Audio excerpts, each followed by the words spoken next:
Just weeks before the Narendra Modi government is about to table its maiden railway budget, Railway Minister D.V. Sadanand Gowda on Thursday said that the decision on fare hike will be taken within 3 to 4 days.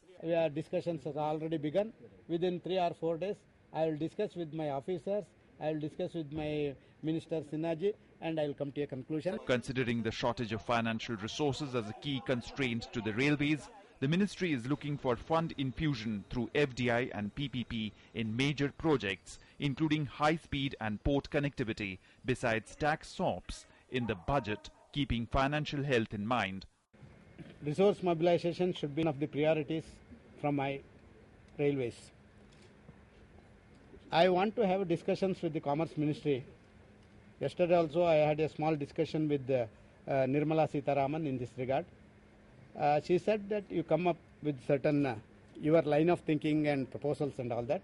We will discuss the matter and we will go ahead. Earlier, the Railway Minister addressed all zonal railway general managers, divisional railway managers and other senior officials at a meeting organized in the national capital. At the meeting, Minister of State for Railways Manoj Sinha said that all officials should work with a new vision and perspective. Railway board में मैं देख रहा हूं कि एक दफ्तर से दूसरे दफ्तर में कागज पहुंचने में घंटे लग जा रहे हैं।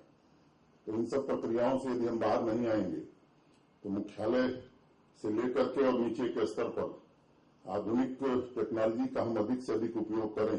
प्रॉपर रिकॉर्ड डिजिटल तरीके से देश भर में अपने अपने जोन में अपने अपने क्षेत्रीय कार्यालयों में और यहाँ भी जितना शीघ्र हम बना सकेंगे, मुझे लगता है कि रेलवे का भी भला हम कर सकेंगे।